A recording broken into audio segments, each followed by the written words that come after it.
Exhaust, oil spills, fertilizers, and other toxins from industry and human waste have critical impacts not only on our freshwater, but also our seas. Every living thing is dependent on it, yet we continue to poison our water. After the stream flooded on my property, I went to seminars and workshops on restoring stream banks because I wanted mine to look beautiful again. I learned so much more than planting. These tutorials reinforced in me the need to be more aware of the toxic results on our water and how our planet's natural filtering system cannot keep up with the years of human abuse. I didn't realize before I attended the seminars, and most of you probably don't realize now, to what extent that all of us personally contribute in pouring chemicals into our water.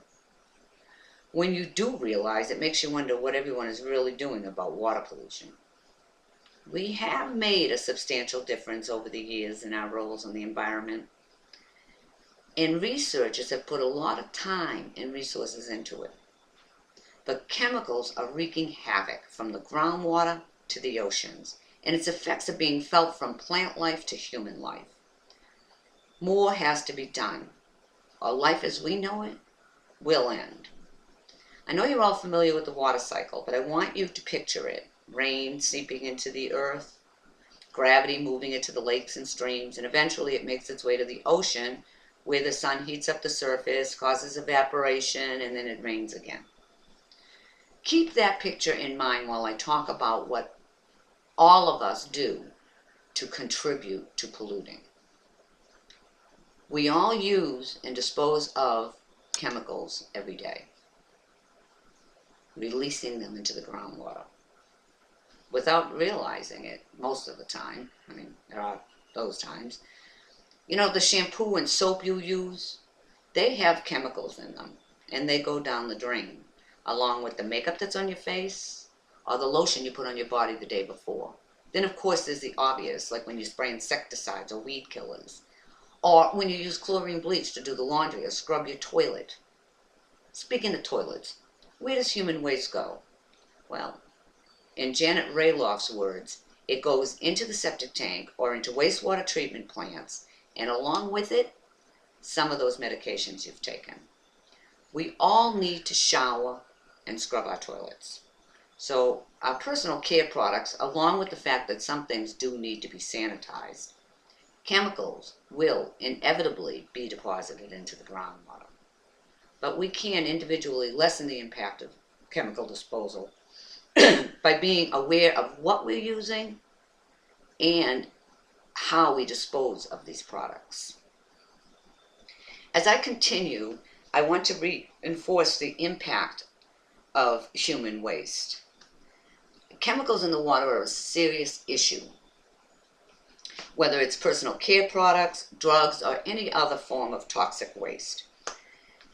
Sometimes the availability of the proper disposal of waste is inconvenient, or some of you may not realize that there is a place to bring your batteries or old electronics, expired medicine, used syringes.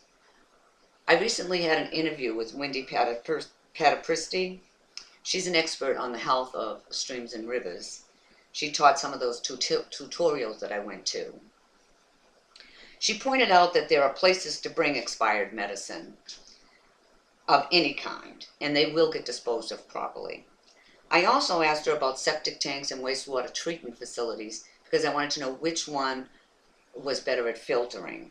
She told me that septic tanks were better at filtering because they had a holding tank of sorts, and it gradually let things go into the earth. She also informed me that pharmaceuticals were a different story. And I'm going to use her words, and I quote, "They can't get filtered in any of the wastewater treatment plants or septic tanks. Eventually, all the chemicals that are in a septic tank, wastewater treatment plant, or in a landfill will take the water cycle and ultimately end up in our streams, rivers, and oceans. And I asked her also if she thought that there was enough research being done on to lessen the impact of what these chemicals do. And she told me that universities all over the world are doing research. And one of the reasons why she's here is because of some research that Dr. Shea Tuberty, he's a professor at ASU, he did some research on a local stream and found that certain times of the year there was a spike in estrogen levels. So that prompted more research to be done on our local streams. And if we talk about the impact of just your personal hygiene products and just those things you use, the earth could probably handle them alone. But according to Wendy again, and in her words, mixed in with all other chemicals that not only have been altered, but are put back into the earth in abundance, is too much for the earth to handle. Wendy brought up that most of the research has shown that fish are changing gender roles, that the actual anatomy is changing. And every article I read on drugs in the water talked about the feminization of fish and the harm actually in all aquatic life. My last point is to quote some facts and to talk a little bit about the largest negative impacts that we have. And pretty much chemicals coming from road runoff are a big issue.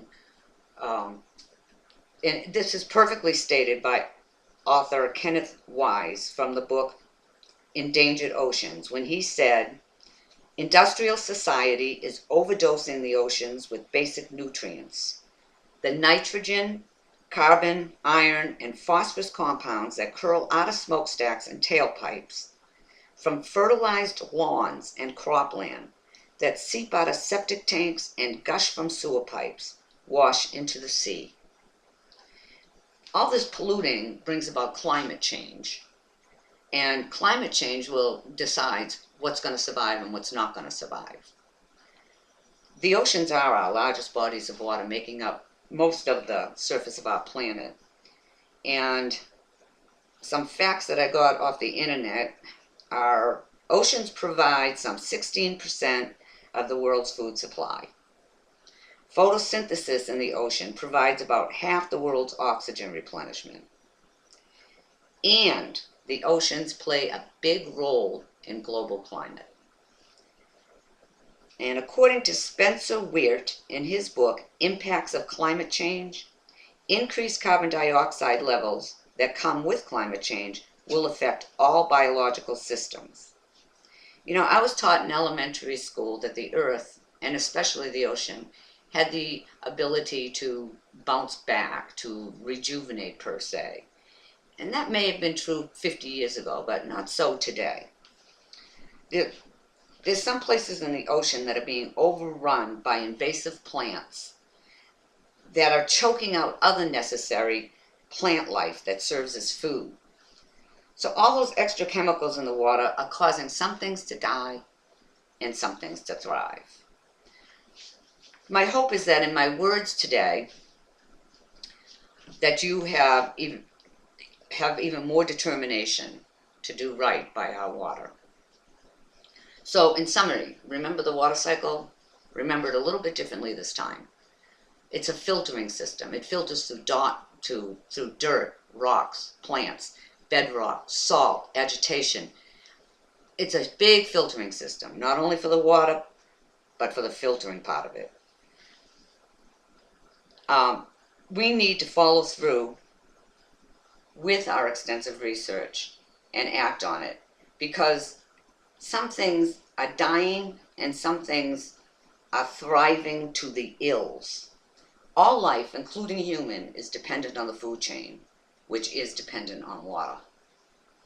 So in conclusion, we need to find a way to make all people understand that they can make a difference in what's happening to our water, to our plant life, to our fish, to our animals, to our climate, and life as we know it, and stop polluting the water. All of us need to go out of our way to dispose of waste properly and to lose the attitude out of sight, out of mind. Remember, small things done on an individual basis, implemented by the masses, will make a huge difference. If we do not find a solution in the present, chemical disposal will, in the future, have noxious effects on society. Our earth is perfect for us, and there is not an alternative planet for us to go to. We need to take care of this beautiful place we call home and show some respect for it.